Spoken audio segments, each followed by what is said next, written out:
Hi everyone, I am so excited to be here today for our Passion series. I'm here with one of the funniest, most humorous people that I know. Her name is Amy Palmer Gogan. How are you, Amy? Great. We're gonna hear a little bit more about her passion.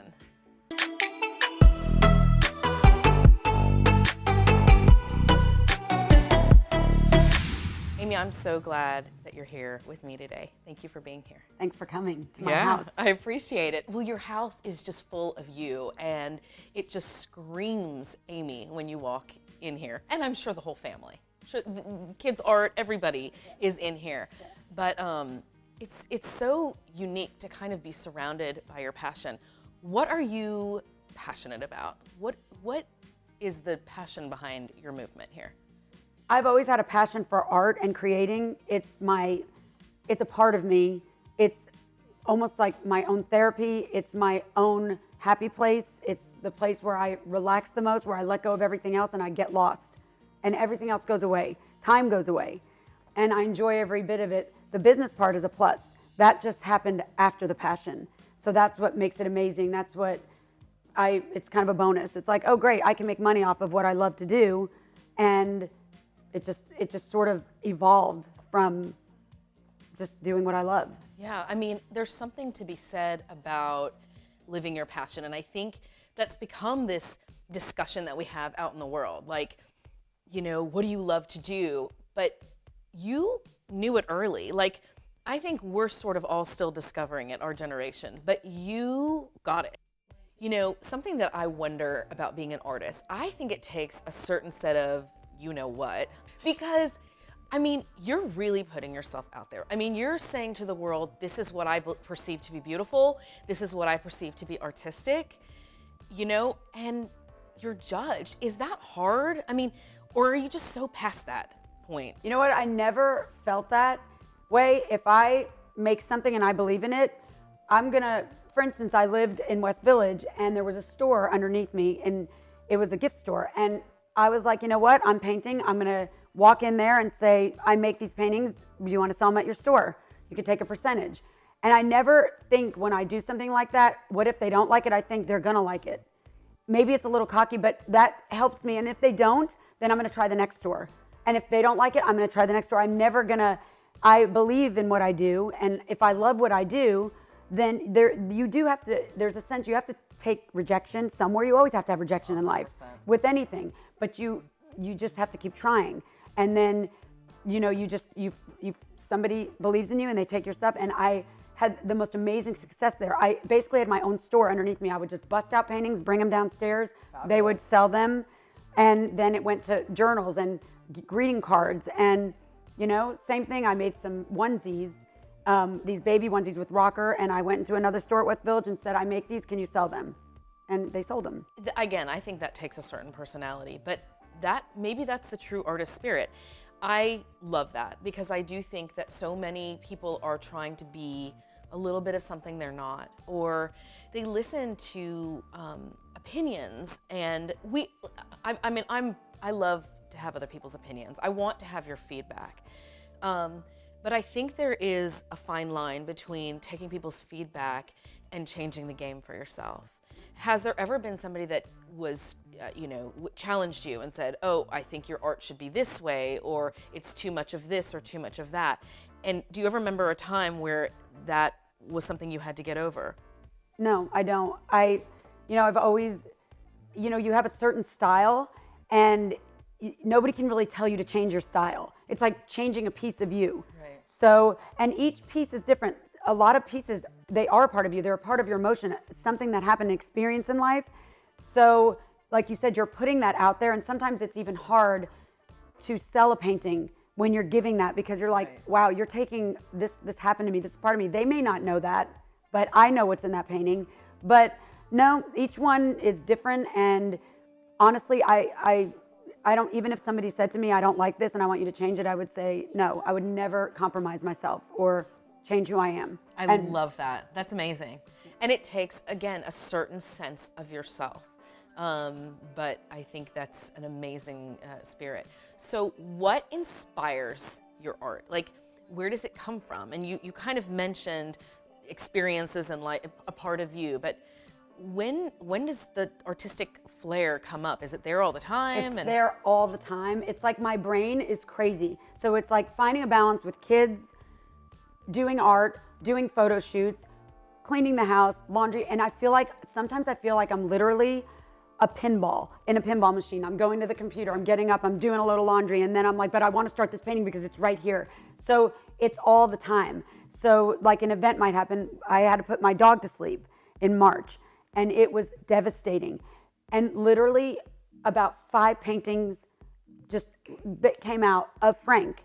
And so that is almost like therapy, because it's like you're thinking of this and it's a way to get it out, and then you're also getting a memory of something you love and something to have and keep.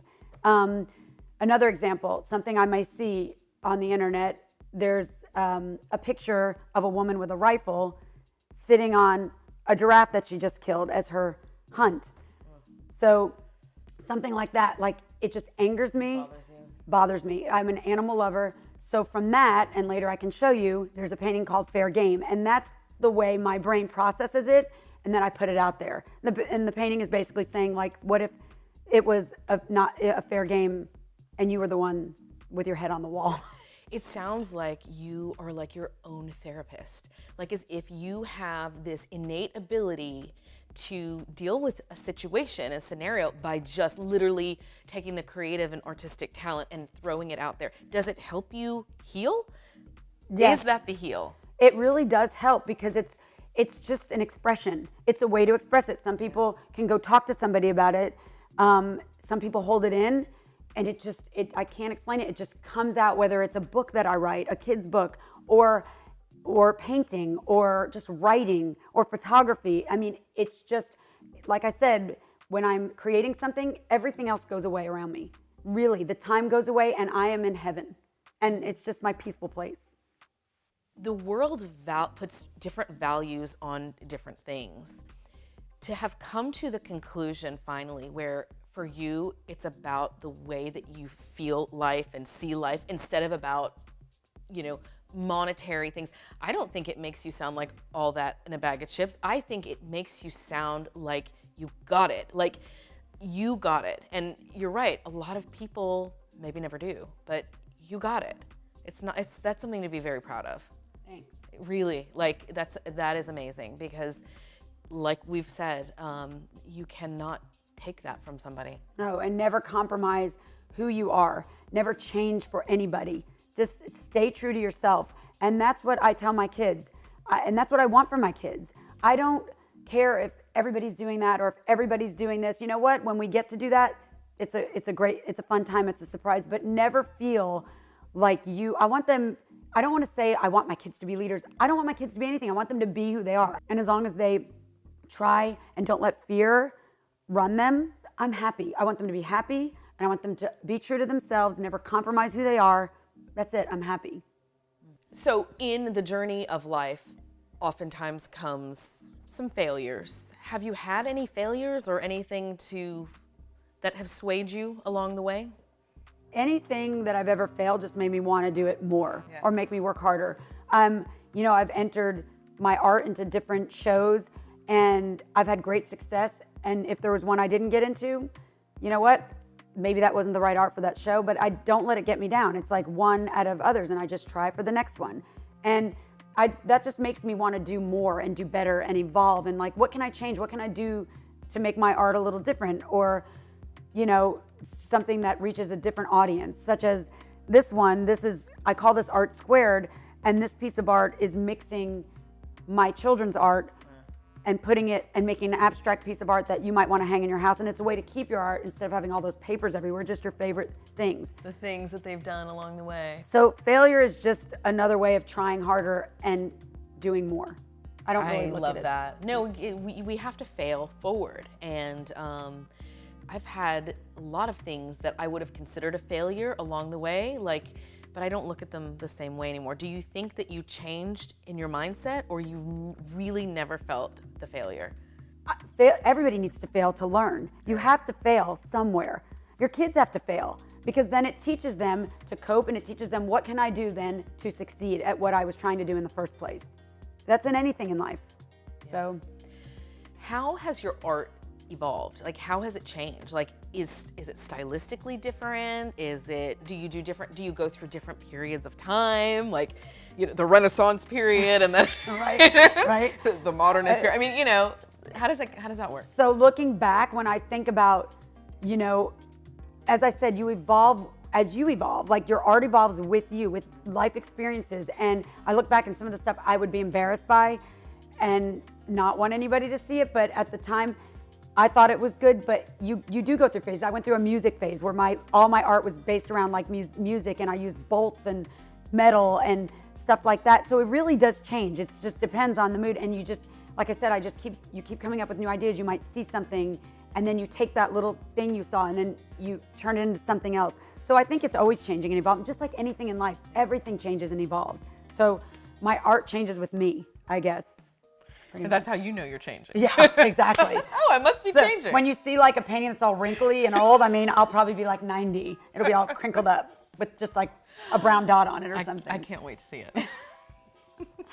I've also moved into photography, and that's evolved over the past 8 years. Yeah. And again, looking back at when I was trying to find myself in that field, I look at it and I'm just a little embarrassed by it, but not saying I'm Ansel Adams now or anything. But now I know I'm confident in what I do, and I know my niche, and I know my editing, and I have all the proper equipment now. Once I knew I was at a place, I invested in my equipment, and with word of mouth, that's also grown, and it's also a form of art. It's such a form of art. People may not understand. It's not just taking a picture. It's where you take the picture, how you take the picture, the person's expression, and then also editing, and it goes on and on. So that's just like a whole nother book that's been open for me, and I love doing that. No, your photography is definitely completely artistic and super unique. I would definitely say it is art, without doubt. What kind of photography do you do? Like, if somebody wanted to commission you for something, what kind of photography do you take? I do family photography, children. I love doing kids. I'm doing a lot of bar and bat mitzvahs now, which I love. It's like going to a party over and over. I feel like I have a perpetual smile on my face the entire time. And I love it because I love capturing the moment, the feelings. And my thing is, I want somebody to look back and be like, I feel like I'm there all over again. Right. And so I do that I do animals, and I just any kind of photography. Is there a time where the art comes to you? Like, for me, I always say, I had this great idea in the shower. Like, I don't know what it is, about being in, but I think it's probably the only time where I can stop. Is there a time, or does it just literally just hit you? It's just always hitting me. Constant. Constant. It could be driving and I could see something. For instance, with photography, I could see a wall or a dumpster, or somebody did some graffiti on a wall, or just anything, and I'm like, or a field, and I'm like, I have to go there. I have to use that for a photo shoot. Or I might see a color or a picture, and I'm like, then an art piece comes in my head. It's like my brain doesn't stop, which is why I love what I do, because it's flexible. So I could still be with my kids. I pick up my kids. I take care of my own kids. And I also can do this because I can work from home, and I work at night. I love being up at night when the world is asleep. That's like my time. It's a weird thing, but I love it. It's like everything is quiet. I can't go to the store. There's nothing I can do except for just be here. Just be. Yeah. It's interesting too, because I think that there's so many different forms of intelligence. Like, we put a lot of emphasis on certain types of intelligence in society, but you start to talk to certain people and you're like, wow, you must be so intelligent. I mean, for your brain to keep coming up with this stuff, that's such a high level thinker. Are you surprised by yourself sometimes? Are you like, whoa? No, I mean it. It's crazy, I could never, it would never come to me like that, right? So that's just not, it's so foreign to me, but to have something so ripe and so raw, but constantly coming to you like that, Yeah, it's like pictures popping in your head. It really is, or it's like colors popping in your head, and then and texture popping in your head. it's crazy like that. It's the same as decorating. Like I can walk into a room, or if you gave me like, if you said, I want to decorate my whole baby's room around this one little piece, it just starts flowing in. And I love it. It's like, it's me. And it's like, if I didn't have that, I would feel dead. I don't know how to explain it. I would just be like, who am I? What am I supposed to do? So I feel grateful that I have that, whether it was passed on, because we do have a lot of very eccentric, artistic people in my family, but whatever it is, I'm happy to be me. And I am not saying that I wouldn't change me, and I like to be me. I like what I do. I love and that. I feel lucky. I don't take it for granted, for sure.